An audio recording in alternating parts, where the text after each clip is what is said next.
విశాఖకు చేరుకున్నారు వైసీపీ అధినేత వైఎస్ జగన్. ఉండవల నుంచి హెలికాప్టర్లో బయలుదేరి విశాఖ విమానాశ్రయానికి చేరుకున్నారు. భారీగా తరలి వచ్చారు వైసీపీ నేతలు, కార్యకర్తలు, మత్స్యకారుల కుటుంబాలకు ఆయన పరామర్శించారు. అనంతరం ఆయన మాట్లాడుతున్నారు. లైవ్ లో చూద్దాం. 7 మంది కలిసి వేటకు వెళ్తే పట్టించుకునే నాతుడు లేక బోటు క్యాప్సైజ్ అవుతే 20 గంటల పై చిలుకు సముద్రంలో యుద్ధం చేసి మిగిలిన 6 మంది చనిపోతే కేవలం ఒకే ఒక్కడు బాధితుడు, ఒకడు మాత్రం బతికినాడు. చిన్న ఇంకొక అక్క, ఇంకొక బాధితుడికి సంబంధించిన భార్య. అబద్ధమా? వీళ్ళందరూ ఈరోజు వీళ్ళందరూ కూడా ఈరోజు ఎందుకు మీడియా ముందర నిలబడ్డారు? ఎందుకు వీళ్ళందరూ కూడా జరిగిన అన్యాయానికి గొంతు విప్పి మీడియా ద్వారా వాళ్ళ బాధను తెలియజేసే కార్యక్రమం ఎందుకు చేస్తూ ఉన్నారు అన్నది మానవతా దృక్పథంతో ప్రతి ఒక్కరూ కూడా ఆలోచన చేయాలి. నేను అడుగుతా ఉన్నాను, ఇదే ప్రభుత్వం జరిగిన ఘటనను ఒకసారి చూస్తే, జరిగిన విషయాలను ఒకసారి గమనిస్తే, ప్రభుత్వం అన్నది ఎంత అన్యాయంగా బిహేవ్ చేసింది, మానవత్వం అన్నది లేకుండా ఎలా బిహేవ్ చేసింది అన్నదానికి ఈ ఉదాహరణ ఒక అద్దం పడుతుంది. జూలై 1వ తారీఖున చిన్న తనతో పాటు మరో 6 మంది, అంతే మొత్తం 7 మంది కలిసి వేటకు బయలుదేరినారు తన బోట్లో. వేట కూడా బోటు క్యాప్సైజ్ అయ్యే ప్రదేశం వచ్చేసరికి కేవలం 10 మైళ్ళు విశాఖపట్నం గంగవరం పోర్టు నుంచి, విశాఖపట్నం పోర్టు, గంగవరం పోర్టు, ఇక్కడ నుంచి కేవలం 10 మైళ్ళ దూరంలోనే ఈ క్యాప్సైజ్ జరిగింది, ఈ బోటు ఘటన జరిగింది. 2 గంటల జూలై 1వ తారీఖున తాను వేటకు పోయి జూలై 4వ తారీఖున, అంటే 3 రోజుల తర్వాత జూలై 4వ తారీఖున చిన్న తాను ఫోన్ చేసి 2:31 ఇది తన కాల్ డేటా, తన ఫోన్ నుంచి ఫోన్ నుంచి తాను ఎవరికి ఫోన్ చేశాడు అని చెప్తా ఉన్న కాల్ డేటా, తన ఫోన్ కాల్ డేటా తన మేనల్లుడు గురునాథకు జూలై 4వ తారీఖున 2:31 తాను ఫోన్ చేసి మరో గంటలో ఇంటికి వస్తున్నాను అని తాను చెప్పాడు.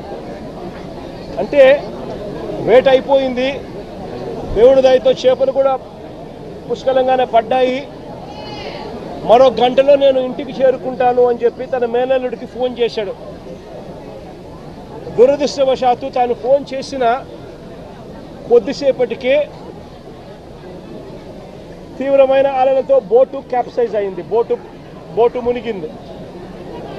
బోటు మునిగితే వీళ్ళంతా కూడా అక్కడ టెలిఫోన్లు అక్కడికి సముద్రంలోకి పడిపోవడం, నీళ్ళల్లోకి అవి నీళ్ళమయం కావడం, వీళ్ళంతా బోటు పైకి ఎక్కడం, బోటు మీద వీళ్ళ హృదయ విదారమైన గాథ అక్కడ స్టార్ట్. పట్టించుకునేవాడు లేడు, ఎవరూ లేరు. 10 మైళ్ళు ఈత కొడితే తప్పనిచ్చి ఒడ్డుకు రారు, బోటుకు రారు. బోటు ఒకవైపును చూస్తే గంటకు మునిగిపోతా ఉంది. అలాంటి పరిస్థితిలో ఘటన జరిగిన వెంటనే బోటు కింద భాగంలో ఉన్న ఒక మనిషి చనిపోవడం జరిగింది. మిగిలిన 6 మంది అక్కడి నుంచి ఈత కొట్టడం మొదలుపెట్టారు. అది వాళ్ళ పరిస్థితి ఆ మాదిరిగా ఉంటే 2:31 గంటలో ఇంటికి వస్తానని చెప్పిన తాను గంట అయిపోయినా, 2 గంటలు అయిపోయినా, 3 గంటలు అయిపోయినా ఇంటికి రాకపోయేసరికి గురునాథ్ మళ్ళా తిరిగి ఫోన్లు చేయడం మొదలుపెట్టాడు. వీళ్ళ మేనల్లుడు. కానీ ఆ పక్క నుంచి ఫోన్లకు సిగ్నల్ లేదు, ఫోన్ రిసీవ్ చేసుకునే పరిస్థితి లేదు. అలాంటి పరిస్థితుల్లో వాళ్ళు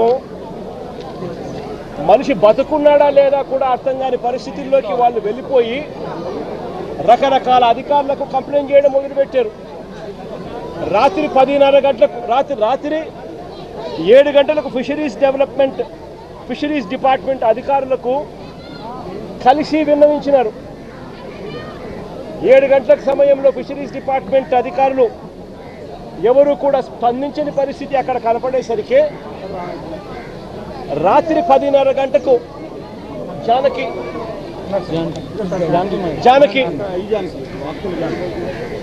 జానకి కలెక్టర్లకు, సిఐకి, కలెక్టర్కి, మెరైన్ సిఐకి ఇద్దరికి కూడా తాను మెసేజ్ పెట్టాడు. రాత్రి 10:30 గంటలకి పెట్టిన మెసేజ్ ఇది, జానకి పెట్టిన message. This is Janaki Vasupalli, so and so 8 members of fishermen missed along with fishing boat. Request to please pursue the search operation near Gangavaram coast. Specific coordinates తో సహా గంగవరం ప్రాంతం నుంచి గంగవరం కోస్ట్ దగ్గర ఘటన జరిగింది అని చెప్పి సమాచారం ఉన్న నేపథ్యంలో గురునాథ్ దగ్గర నుంచి ఇన్ఫర్మేషను, కుటుంబ సభ్యుల దగ్గర నుంచి ఇన్ఫర్మేషను, ఇవన్నీ క్రోడీకరించి కలెక్టర్కు, సిఐకి, మెరైన్ సిఐకు తాను పెట్టిన మెసేజ్లు. ఇది మెరైన్ సిఐ సేమ్ అదే మెసేజ్ మళ్ళీ పెట్టాడు, కలెక్టర్ కాకుండా మెరైన్ సిఐకి. Request for coast guard search operation, families worried, kindly help sir. ఇవన్నీ మెసేజ్లు పెట్టిన తర్వాత మనం ఏమైనా కూడా ఏం ఎక్స్పెక్ట్ చేస్తాము? విశాఖపట్నం ఇక్కడే ఉంది. విశాఖపట్నం ఇక్కడే ఉంది అని అంటే దాని అర్థం ఏంది? Visakhapatnam eastern naval command head quarters. Visakhapatnam eastern naval command head quarters అంటే ఇక్కడే విశాఖపట్నంలో నేవీ ఉంది, విశాఖపట్నంలో కోస్ట్ గార్డ్ ఉన్నారు, విశాఖపట్నంలో హెలికాప్టర్లు ఉన్నాయి, విశాఖపట్నంలో కలెక్టర్లు ఉన్నారు, విశాఖపట్నంలో కమిషనర్లు ఉన్నారు, పోలీస్ కమిషనర్లు కూడా ఉన్నారు. ఇంతమంది ఇక్కడే ఉండి కేవలం 10 మైళ్ళు సముద్రం లేకపోతే గంట కూడా పట్టదు. ఆ గంటలోనే వీళ్ళని కాపాడుకునే పరిస్థితి వచ్చేది. చిన్న ఈత కొడుతూ చిన్న పరిస్థితి ఏమిటి అని అంటే కనీసం తెల్లవారుజామున 5 గంటలకు తెల్లవారుజామున అంటే 5వ తారీఖున 4వ తారీఖున ఘటన జరిగితే 4వ తారీఖున సుమారుగా 2:30-3 మధ్యాహ్నం పూట బోట్ క్యాప్సైజ్ అయితే అక్కడ నుంచి మరుసటి రోజు తెల్లారు జూలై 5వ తారీఖున తెల్లవారుజామున కనీసం 7 గంటల కన్నా పొద్దున్నే కనీసం మనుషులు వస్తే కోస్ట్ గార్డ్ వచ్చిందంటే కూడా కనీసం 5-6 మంది బతికిందురు అని చెప్పి చిన్న చెప్తా ఉన్నాడు. కనీసం అంటే 5-6 మంది బతికిందురు అని చెప్తా ఉన్నాడు చిన్న. అంటే ఎవరు రాలా. చివరికి చిన్న ఒక చైనీస్ బోటుకు దేవుడి దయతో కనీసం చైనీస్ బోటు కనీసం చూసి తనను కనీసం పికప్ చేసుకున్నారు. తెల్లవారుజాము పొద్దున 5వ తారీఖు పొద్దున 8:30 గంటలకు 5వ తారీఖున పొద్దున 8:30 గంటలకు పికప్ చేసుకుని మిగతా వాళ్ళు ఎవరు కూడా బతకలేదు. అది చిన్న పరిస్థితి. ఇక్కడ చూస్తే స్పందించాల్సిన కలెక్టరు, స్పందించాల్సిన ప్రభుత్వము, స్పందించాల్సిన పోలీస్ డిపార్ట్మెంటు ఎవరు కూడా స్పందించలేదు, ఎవరు కూడా కోఆర్డినేట్ చేయలేదు, ఏ ప్రభుత్వము స్పందించలేదు, ప్రభుత్వంలో ఏ పెద్దలు స్పందించలేదు. మరోవైపున ఆశ్చర్యకరమైన విషయం ఏమిటి అంటే తప్పు జరిగింది అని ఒప్పుకుంటే ఎక్కడ వీళ్లకు గవర్నమెంట్ తప్పు జరిగింది అని ఒప్పుకున్నట్టు అవుతుందేమో అని చెప్పి ఏకంగా 3 మెంబర్ కమిటీ రిపోర్ట్ ఒకటి, ఒక సిట్ వేసినారు. ఆ సిట్ ఒక 3 మెంబర్ కమిటీ సిట్ రిపోర్ట్ వేసినారు. ఆ సిట్ రిపోర్ట్లో దొంగ మాటలు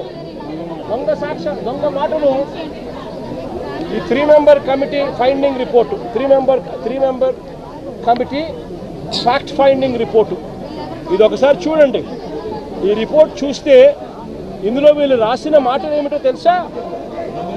the families of the crew received information about the incident in the early hours of 5th July 2026 at around 5 AM. అంటే తెల్లవారుజామున వరకు కుటుంబ సభ్యులకి ఇన్ఫర్మేషనే రాలేదు. ఆ తర్వాతనే వాళ్ళు ఇన్ఫర్మేషన్ మాకు చెప్పినారు అని చెప్పుకొస్తా ఉన్నారు. అంటే పగలే ఒక తప్పు నువ్వు చేసి నువ్వు కనుక సరైన సమయంలో స్పందించి ఉంటే వీళ్ళందరూ బతికుండే వాళ్ళని తెలిసి స్పందించకపోవడం నీ తప్పు అయితే ఆ తప్పును కవర్ చేసుకునేదానికి నీ 3 మెంబర్ ఫ్యాక్ట్ ఫైండింగ్ కమిటీలో ఇలా తప్పుడు రిపోర్ట్లు రాస్తూ ఉన్నారు అని అంటే అసలు ఈ ప్రభుత్వం అన్నది నిజంగా మానవత్వం ఉందా ఈ ప్రభుత్వానికి అని నేను అడుగుతా ఉన్నా. ఇంకా ఆశ్చర్యకరమైన విషయం ఏమిటో తెలుసా? ఇంకా ఆశ్చర్యకరమైన విషయం ఏమిటి అని అంటే ఈ ప్రభుత్వంలో ఇన్సిడెంట్ జరిగింది, కనీసము ఒక్కరంటే ఒక్కరు కూడా కనీసం ఇంటికి కూడా రాల. ఆశ్చర్యం కలిగించే విషయం ఏమిటి అంటే ముఖ్యమంత్రి పట్టించుకోరు, డిసాస్టర్ మేనేజ్మెంట్ చూసే హోంమంత్రి గారు కనీసం ఈ జిల్లావాసే ఆవిడ కూడా కనీసము రాను కూడా రాల. ఇదే ఉత్తరాంధ్రకు సంబంధించిన మంత్రి, ఫిషరీస్ డిపార్ట్మెంట్ మంత్రి అచ్చెన్నాయుడు, ఫిషరీస్ డిపార్ట్మెంట్కి సంబంధించిన మంత్రి, ఇదే ఉత్తరాంధ్రకు సంబంధించిన మంత్రి, కనీసము ఆయన కనీసం ఇంటికి కూడా రాలా, కనీసం వీళ్ళ ఇంటికి కూడా రాలా. పైగా ఏమంటారు తెలుసా? వీడియో కాల్ చేశారట. వీడియో కాల్లో వీళ్ళ కుటుంబాలను వాళ్ళు పరామర్శించారు అని చెప్పి అనితమ్మ అంటుంది. హోంమంత్రి, డిసాస్టర్ మేనేజ్మెంట్ చూసే మంత్రి అనితమ్మ గారు వీడియో కాల్లో పరామర్శించినామని చెప్తారు. ఒక్కరంటే ఒకరు కనీసము బాధ్యత గల స్థానంలో ఉన్న వ్యక్తులు, ఫిషరీస్ డిపార్ట్మెంట్ మంత్రి కానీ, డిసాస్టర్ మేనేజ్మెంట్ మంత్రి కానీ, ముఖ్యమంత్రి కానీ కనీసం ఎవరంటే ఒకరు పట్టించుకున్న పరిస్థితి లేదు. కనీసం వీళ్ళ ఇళ్ళ కాడికి వచ్చి వీళ్ళను ఓదార్చి తప్పు జరిగిందమ్మా, ప్రభుత్వం తప్పు చేసేది, కలెక్టర్ స్పందించలేదు, అది మా తప్పే, సిఐ పోలీస్ డిపార్ట్మెంట్ స్పందించలేదు, అది మా తప్పే, దానికి క్షమాపణ చెప్తా ఉన్నామమ్మా, మీకు కనీసం మనిషిని తీసుకొని రాలేకపోయినా కూడా కనీసం మీ కుటుంబానికి తోడుగా మేము ఉంటామమ్మా అని చెప్పి కనీసం 4 మాటలు మాట్లాడలేకపోయారు ఈ మంత్రులు. ఈ ముఖ్యమంత్రి గారు కనీసం ఆ మంత్రులను పంపించేనా కానీ కనీసం ఆ మాటలైనా చెప్పించలేకపోయాడు. ఇది ఈరోజు రాష్ట్రంలో జరుగుతూ ఉన్న పరిస్థితి. నేను అడుగుతా ఉన్నా, ఒక ఘటన జరిగి నువ్వు స్పందించి ఉండింటే, రాత్రికి రాత్రే నువ్వు కన్నా రియాక్ట్ అయ్యి ఉంటే కనీసం 5-6 మంది కనీసం బతుకుంటారు అని చెప్పి తెలిసి ఉన్నా కూడా ఆశ్చర్యం కలిగించే విషయంగా ఇక్కడ నుంచి కేవలం 10 కిలోమీటర్, ఇక్కడ నుంచి 10 మైళ్ళ దూరంలోనే ఘటన జరిగింది అన్న సంగతి తేటతెల్లంగా తెలుస్తూ ఉన్నా కూడా అందరూ ఇక్కడే ఉన్న, సమాచారం పూర్తిగా తెలిసి ఉన్న, స్పందన లేక ప్రాణ నష్టం జరిగితే వీళ్ళు స్పందించింది ఏమిటో తెలుసా? వీళ్ళు ఇచ్చేది ఏం తెలుసా? ముస్టేసినట్టు ఎక్స్గ్రేషియా కింద 10 లక్షల రూపాయలు, 5 లక్షల రూపాయలు మేము ఇచ్చినాము అని చెప్పి సంకలు గుద్దుకుంటా ఉన్నారు. అసలు ఇదే 10 లక్షల రూపాయలు చంద్రబాబు నాయుడు గవర్నమెంట్లో అధికారంలో ఉన్నప్పుడు ఇంతకుముందు ఎవరైనా మత్స్యకారులు చనిపోతే ఎక్స్గ్రేషియా కింద కేవలం 5 లక్షలు మాత్రమే ఇచ్చేవాళ్ళు. అట్లాంటిది వైఎస్ఆర్సీపీ అంటే మా ప్రభుత్వం వచ్చిన తర్వాత 5 లక్షలు 10 లక్షలు మేము పెంచినాం. అంటే ఎవరు చనిపోయినా కూడా, వేటకు వెళ్ళి ఎవరు చనిపోయినా కూడా ఆ మత్స్యకారుల కుటుంబం ఆవేదనకు లోనవుతుంది. వాళ్ళ కుటుంబాన్ని చూసుకునేవాడు ఎవడు ఉండడు, ఆ కుటుంబానికి అండగా ఉండాలని చెప్పి మానవతా దృక్పథంతో ఆ రోజు మా ప్రభుత్వం అంటే వైఎస్ఆర్సీపీ ప్రభుత్వ హయాంలో 5 లక్షలు 10 లక్షలు పెంచింది.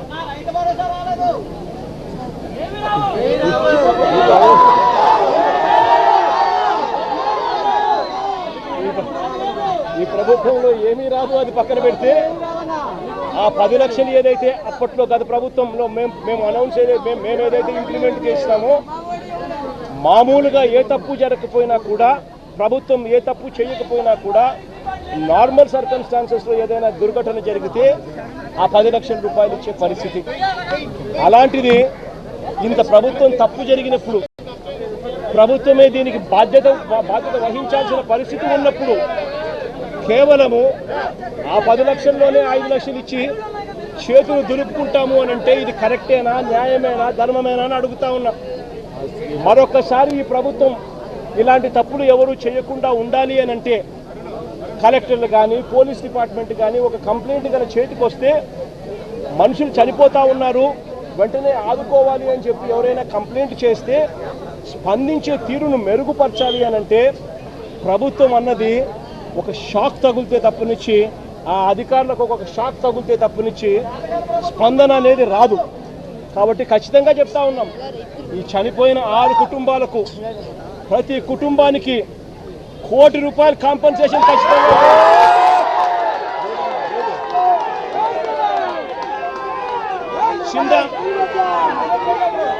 బాధిత కుటుంబంతో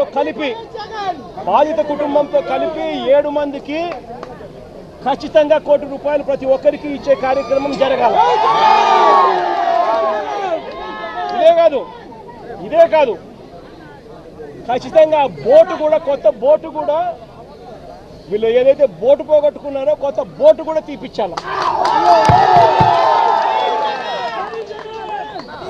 కనీసం ఈ మాదిరిగా ప్రభుత్వం అన్నది షాక్ తగిలితే తప్పనిచ్చి కనీసం రేపు పొద్దున అధికారులు అనే వాళ్ళు ఎవరైనా కూడా ఏదైనా కంప్లైంట్ వస్తే ఇంత సివియర్గా రామిఫికేషన్స్ ఉంటాయి, ఇంత సివియర్గా పెనాల్టీస్ ఉంటాయి. కాబట్టి ఖచ్చితంగా ప్రభుత్వం తప్పిదం అనేది ఉండకూడదు అని జాగ్రత్తలు పడతారు. ఎవరైనా కూడా కంప్లైంట్ ఇస్తే వెంటనే పరిగెత్తి వాళ్ళకు సహాయం చేసే కార్యక్రమం జరుగుతుంది. ప్రభుత్వం అన్నది రోల్ మోడల్గా ఉండాలి. ప్రభుత్వం అన్నది తప్పు చేసే ప్రభుత్వంగా ఉండకూడదు. కాబట్టి ఇలాంటి ఖచ్చితమైన కాంపెన్సేషన్స్ ఖచ్చితంగా ఇవ్వాలని ఈ రాష్ట్ర ప్రభుత్వాన్ని గట్టిగా డిమాండ్ చేస్తా ఉన్నా. నేను ఇంకొకటి కూడా చెప్తా ఉన్నా, ఈ ప్రభుత్వం కనీసం వీళ్ళని చూడడానికి ఇంటికి కూడా రాలా. కనీసం ఆమెకు కూడా మానవత్వం కూడా లేని ఈ ప్రభుత్వం. నేను ఇళ్ళల్లో ఈ కుటుంబ సభ్యులకి అందరికీ కూడా ఒకటే చెప్తా ఉన్నా, ఈ చెల్లికి చెప్తా ఉన్నాను, ఈ తల్లికి చెప్తా ఉన్నాను, చిన్నాకు చెప్తా ఉన్నాను, ఈ ప్రభుత్వము స్పందించకపోయినా కూడా ఎవరు భయపడాకండి, బాధపడాకండి. కళ్ళు మూసుకొని కళ్ళు తెరిచేసరికి 3 ఏళ్ళు అయిపోతాయి. ఆ తర్వాత మన ప్రభుత్వం వస్తుంది. మన ప్రభుత్వం వచ్చిన 1 నెలలోపే ఈ ప్రభుత్వం ఇవ్వకపోయినా జగనన్న ప్రభుత్వం ఈ కుటుంబాలకు తోడుగా ఉంది.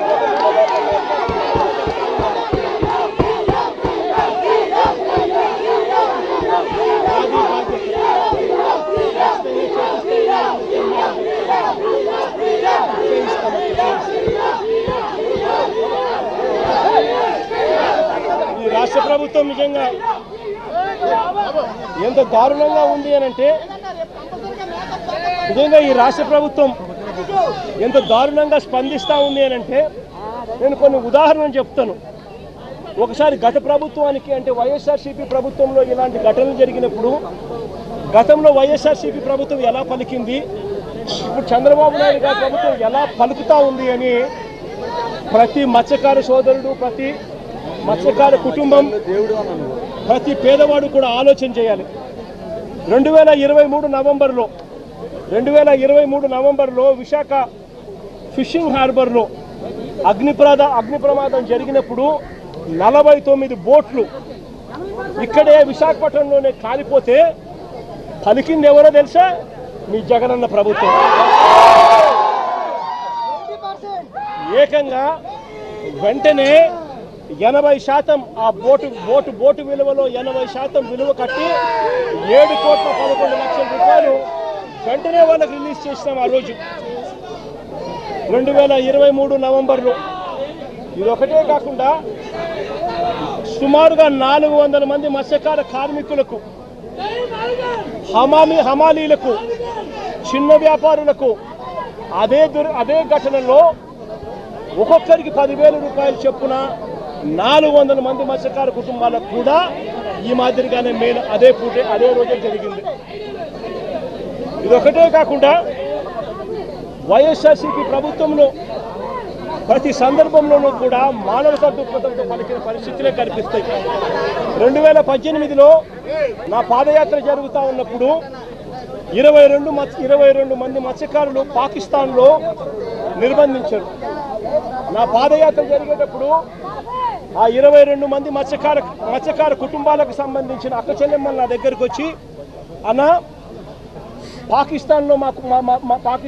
పాకిస్తాన్లో మా మొగుళ్ళందరూ కూడా ఇరుక్కొని పోయినారన్నా, వేటకు పోయిన పరిస్థితుల్లో పాకిస్తాన్ జైళ్ళల్లో ఈరోజు నలుగుతూ ఉన్నారన్నా అని చెప్పి ఆ కుటుంబ సభ్యులు నాకు చెప్తే 2018లో జరిగితే ఇది పాదయాత్ర జరుగుతూ ఉన్నప్పుడు నేను ఆ అక్క చెల్లెమ్మలకు మాటిచ్చిన, మన ప్రభుత్వం అధికారంలోకి వచ్చిన తర్వాత మీ వాళ్ళని ఖచ్చితంగా తీసుకొని వస్తాము అని చెప్పి. అధికారంలోకి వచ్చిన తర్వాత కేంద్ర ప్రభుత్వంతో మనం దౌత్యం జరిపించి 2020 జనవరి 5వ తారీఖున ఆ 22 మంది మత్స్యకారులను అక్కడి నుంచి విడుదల చేయించి రాష్ట్ర ప్రభుత్వం మళ్ళీ ఇక్కడికి తీసుకొచ్చింది. తీసుకురావడమే కాకుండా వాళ్ళ ప్రతి కుటుంబానికి కూడా ఒక 5 లక్షల రూపాయలు ప్రతి ఒక్కరికి చేతిలో పెట్టి మరి వాళ్ళకు జీవనాధారం కూడా చూపించింది ఆ రోజు వైఎస్ఆర్సీపీ ప్రభుత్వం. అప్పట్లో మళ్ళీ 2019లో మళ్ళీ మత్స్యకారులను 9 మంది మత్స్యకారులను బంగ్లాదేశ్లో వేటకు వెళ్ళి బంగ్లాదేశ్లో వాళ్ళందరూ కూడా నిర్బంధానికి లోనవుతే ఆ 9 మందిని కూడా సురక్షితంగా అప్పట్లో మళ్ళా కేంద్ర ప్రభుత్వంతో దౌత్యం చేసి సురక్షితంగా బంగ్లాదేశ్ నుంచి కూడా మళ్ళీ అప్పట్లో తీసుకొచ్చింది కూడా వైఎస్ఆర్సీపీ ప్రభుత్వమే.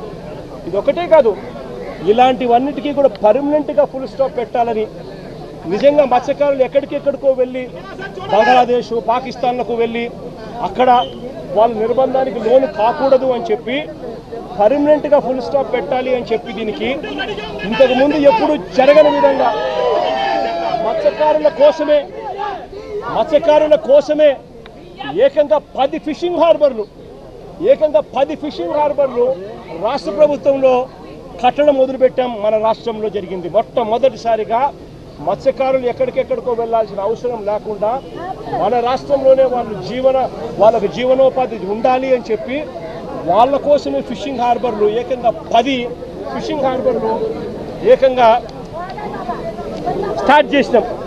జువ్వలదిన్న నెల్లూరు జిల్లాలో, నిజాంపట్నం గుంటూరు జిల్లాలో, మచిలీపట్నం కృష్ణా జిల్లాలో, ఉప్పాడ తూర్పుగోదావరి జిల్లాలో, బూడగట్లపాలెం శ్రీకాకుళం జిల్లాలో, పూడిమడక అనకాపల్లి జిల్లాలో, కొత్తపట్నం ప్రకాశం జిల్లాలో, ఓడరేవు ప్రకాశం జిల్లాలో, బియ్యపుతిప్ప పశ్చిమ గోదావరి జిల్లాలో, మంచినీళ్లపేట శ్రీకాకుళం జిల్లాలో ఏకంగా ఈ 10 ఫిషింగ్ హార్బర్లకు శ్రీకారం చుట్టాము. వేగంగా పనులు కూడా చేయించడం మొదలుపెట్టాం. ఇవి కాక మరో 6 ఫిష్ ల్యాండింగ్ సెంటర్లు కూడా చింతపల్లి, భీమిలి, రాజయ్యపేట, దొండవాక, ఉప్పల్లంక, రాయదరువులో కూడా ఫిష్ ల్యాండింగ్ సెంటర్లను కూడా పనులు చేయించే కార్యక్రమానికి శ్రీకారం చుట్టాం. నేను ఒకటే చెప్తా ఉన్నా, ఎందుకు ఇవన్నీ కూడా చేశాము అని అంటే ఒక మానవత్వంతో చేశాం. మన వాళ్ళు ఎక్కడికెక్కడికో వెళ్ళి ఇరుకును పడాల్సిన అవసరం లేకుండా మన వాళ్ళకి ఇక్కడే మన వాళ్ళకి ఫిషింగ్ హార్బర్లు ఉండాలి. మన వాళ్ళకి ఇక్కడే ప్రభుత్వం సబ్సిడీతో బోట్లు కొనుగోలు చేసి వాళ్ళకి ఇప్పించే కార్యక్రమం జరగాలి. మన ప్రభుత్వం కానీ వైఎస్ఆర్సీపీ ప్రభుత్వం కానీ తిరిగి వచ్చిందంటే ఈ 10 ఫిషింగ్ హార్బర్లలో కూడా ఒక్కొక్క ఫిషింగ్ హార్బర్లలో కనీసం అంటే 10,000 బోట్లు కనీసంగా తిరుగుతూ ఆ 10,000 బోట్లకు సంబంధించి 10,000 బోట్లకు సంబంధించి ఒక్కొక్క బోటుకు 7-8 మంది ఓనర్లను చేస్తూ కనీసం ఈ 70-80 వేల మందిని ఒక్కొక్క చోట వీళ్ళందరికీ కూడా జీవనోపాధి చూపిస్తూ ఏకంగా 50% గ్రాంట్ స్టేట్ గవర్నమెంట్ ఇస్తూ లోన్ మరో 50% లోన్ ఇప్పిస్తూ వీళ్ళందరికీ కూడా మంచి చేసి వీళ్ళ కాళ్ళ మీద నిలబట్టే గొప్ప అడుగు పడి ఉండేది. రాష్ట్ర ప్రభుత్వం నిజంగా మారింది. ఈరోజు జరుగుతూ ఉన్నది ఏంటంటే ఫిషింగ్ హార్బర్లు మనం ఎవరైతే మత్స్యకారుల కోసం మనం కట్టించాలని మనం అనుకుంటే ఆ ఫిషింగ్ హార్బర్లు ఇవాళ స్కాములు చేస్తూ అమ్ముతున్నారు. జువెల్దిన్న ఫిషింగ్ హార్బరు చేపల కోసం పోయే మత్స్యకారులకు బోట్లు కొనిచ్చి ఆ బోట్లను పార్కింగ్ చేసేదానికోసం ఆ హార్బర్ను వాడాల్సిన చోట ప్రైవేటుకు చంద్రబాబు నాయుడు స్కాములు చేస్తూ అమ్ముతూ ఉన్నాడు. నిజంగా ప్రతి మత్స్యకారు సోదరుడు కూడా ఆలోచన చేయాల్సిన అవసరం వచ్చింది. రాష్ట్రంలో ఉన్న ప్రతి పేదవాడు కూడా ఆలోచన చేయాల్సిన పరిస్థితి కూడా ఉంది. నిజంగా ఎంత దారుణంగా ఉంది ప్రభుత్వం అంటే, మన ప్రభుత్వంలో మంత్రి సిదిరి అప్పలరాజు మత్స్యకార మంత్రి మన ప్రభుత్వంలో. ఈరోజు మత్స్యకారులను చంద్రబాబు నాయుడు ప్రభుత్వం ఎంత దారుణంగా హింసిస్తూ ఉంది అంటే, చిన్న ఎగ్జాంపుల్ ఆ సిదిరి అప్పలరాజు కథ వింటే. సిదిరి అప్పలరాజు కొడుకు 18 ఏళ్ళ పిల్లోడు. సిదిరి అప్పలరాజు డాక్టర్, పలాస ఎమ్మెల్యే, మంత్రి, ఫిషింగ్ మంత్రి మన ప్రభుత్వంలో. సిదిరి అప్పలరాజు కొడుకు 18 ఏళ్ళ పిల్లోడు బైకు తోలుతూ ఉండి, కర్మవశాత్తు బైకు తోలుతూ ఉండి ఎవరిలో గుద్ది బైకు తోలుతూ ఉండి ఒక మనిషి చనిపోయాడు. Repeated messages which were put forth to the officials of the government, yet there was no response. And due to this fact, because these people took so many hours to even look into the matter, forget about response. The incident took place just 10 miles away from Visakhapatnam, from Gangavaram port. In Vizag you have Coast Guard, you have Navy, you have the collector, you have the commissioner, you have the entire government here. Yet, in fact, Vizag is also Eastern headquarters of Eastern Naval Command. In spite of that, because the government did not respond on time, this delayed incident in response took the lives of 6 families of fishermen. Had the government responded on time when the messages were received at 10:30 itself that day night, at least had they responded and sent somebody there, at least these 6 families would have come back alive. The government did not respond. In fact, even the next day also the government did not respond. And finally it ended up with 6 people who passed away because of lack of response from the government. The worst part is not a single minister came to their house to even console them. This is even more devastating and inhumanitarian. All this put together, we demand Chandrababu's government to respond, to take blame, to apologize, and to give compensation what has been demanded for. Failure to do so, we will ensure that when we come back, we will give whatever has been promised, whatever has been demanded by us today when our government comes.